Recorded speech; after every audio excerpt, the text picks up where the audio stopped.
അവന്തികെ, നിന്നെക്കൊണ്ട് ഞാൻ ഈ നേർച്ചയെല്ലാം നടത്തിപ്പിക്കുന്നത് നിന്റെ പാപമോക്ഷത്തിന് വേണ്ടിയിട്ടല്ല, നെല്ലിശ്ശേരിയിലെ ഞങ്ങളുടെ അച്ഛൻ്റെ ആത്മാവിൻ്റെ മോക്ഷത്തിന് വേണ്ടിയാ. എൻ്റെ സന്തോഷം എത്ര വലുതാണെന്ന് ഗൂഗിളിന് അറിയില്ല. ഈ കേസ് ജയിക്കാൻ വേണ്ടി ഞാൻ എത്ര പ്രാർത്ഥിച്ചുവെന്ന് ഗൂഗിളിന് അറിയോ? സച്ചേട്ടൻ്റെ ജയം എൻ്റേതും കൂടിയാ. അതിനേക്കാൾ അപ്പുറം അവന്തിയേക്ക് കിട്ടിയ തിരിച്ചടിയാ എന്നെ ഏറ്റവും കൂടുതൽ സന്തോഷിപ്പിക്കുന്നത്.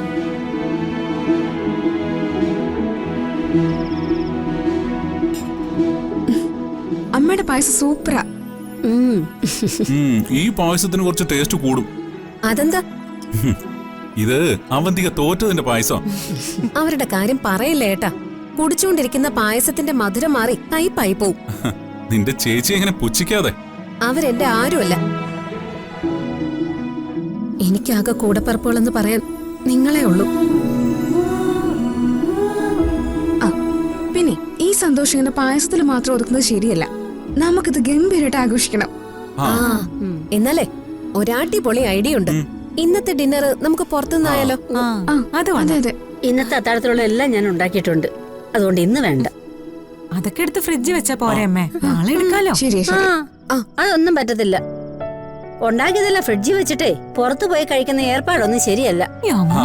അതെ, അത് അമ്മ പറഞ്ഞ ശരി. അപ്പോ നാളെ ഡിന്നർ നമുക്ക് പുറത്തുനിന്ന് കഴിക്കാം. അതായിക്കോട്ടെ. ഓക്കെ.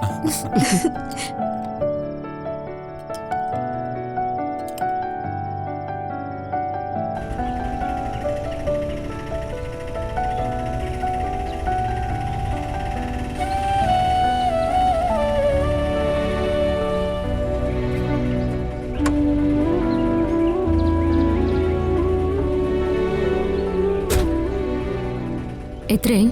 100 രൂപ.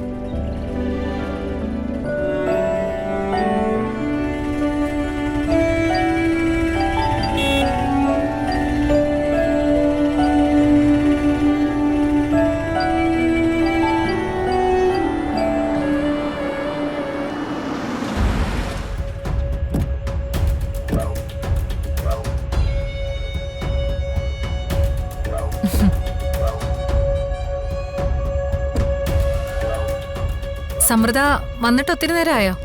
ഇല്ലില്ല, ഞാൻ ദേ വന്നതേ ഉള്ളൂ. വാ.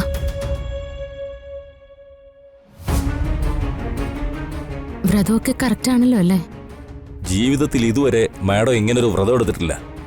രാവിലെ പച്ചവെള്ളം പോലും കുടിച്ചിട്ടില്ല. അതെന്തായാലും നന്നായി. വഴിപാടൊക്കെ തീരുന്നവരെ ജലപാനം പോലും പാടില്ലെന്നാ പറയുന്നത്. എത്ര ദാഹം എനിക്ക് സഹിക്കാൻ പറ്റും, പക്ഷേ എന്റെ മോളെ നഷ്ടപ്പെടുന്നത് സഹിക്കാൻ എനിക്ക് പറ്റില്ല. അവൾക്ക് വേണ്ടി ഇത് മാത്രമല്ല, എന്റെ പ്രാണൻ പറിച്ചിവിടെ സമർപ്പിക്കേണ്ടി വന്നാലും അത് ഞാൻ ചെയ്യും. ഇവൾക്ക് ചിപ്പിമോളോട് ഇത്രയ്ക്ക് സ്നേഹമാണോ? ആ മോളുടെ കാര്യത്തിൽ എനിക്ക് സഹതാപമുണ്ട്. പക്ഷേ ഞങ്ങളുടെയൊക്കെ ജീവിതം തകർത്തെറിയുമ്പോൾ ഒരിക്കലും നീ ഓർത്തിട്ടുണ്ടാവില്ല. ആ പാപം തീരാൻ ഇതുപോലെ അഗ്നിക്കാവടി എടുക്കേണ്ടി വരുമെന്ന്.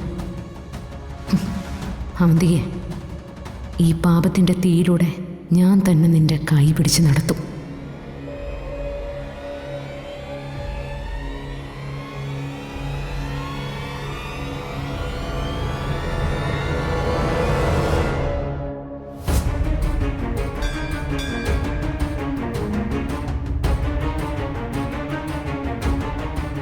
തിരുമേനി ഇന്നത്തേക്ക് കുറച്ച് പരിഹാരക്രിയകൾ എഴുതിയിരുന്നു. ആരാ വഴിപാടുകൾ നടത്തുന്നത്? ഞാനാണ്.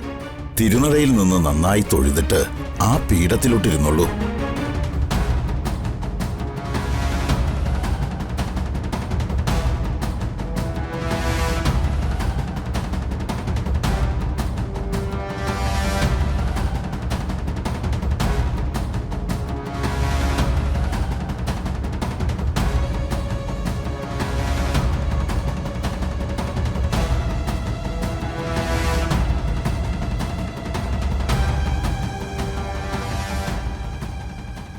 വരൂ, പീഠത്തിലേക്കിരിക്കാം.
നിന്നെക്കൊണ്ട് ഞാൻ ഈ നേർച്ചയെല്ലാം നടത്തിപ്പിക്കുന്നത് നിന്റെ പാപമോക്ഷത്തിന് വേണ്ടിയിട്ടല്ല, നെല്ലിശ്ശേരിയിലെ ഞങ്ങളുടെ അച്ഛൻ്റെ ആത്മാവിൻ്റെ മോക്ഷത്തിന് വേണ്ടിയാ.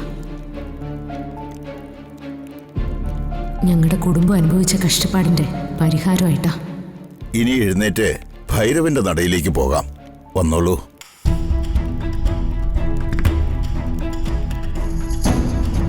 എനിക്ക്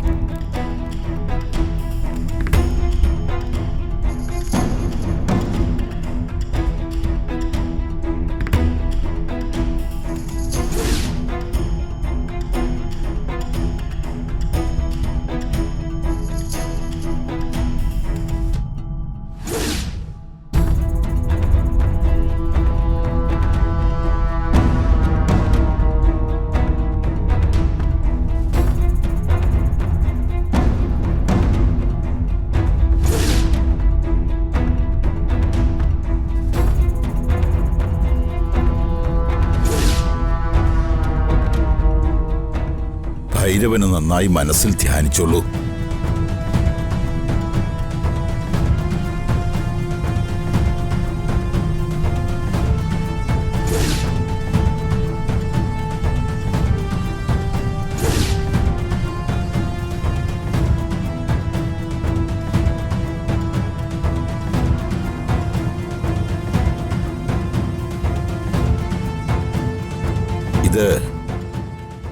ഇത് ദണ്ഡശുദ്ധി ക്രിയയാണ്.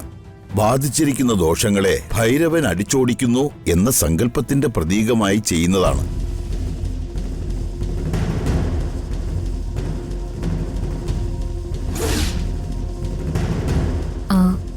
ദോഷങ്ങളെല്ലാം ഒഴിയുമല്ലോ അല്ലേ? വിശ്വാസത്തോടെയും ആത്മാർത്ഥമായും പരിഹാരങ്ങൾ ചെയ്താൽ എല്ലാത്തിനും തീർച്ചയായും ഫലമുണ്ടാവും.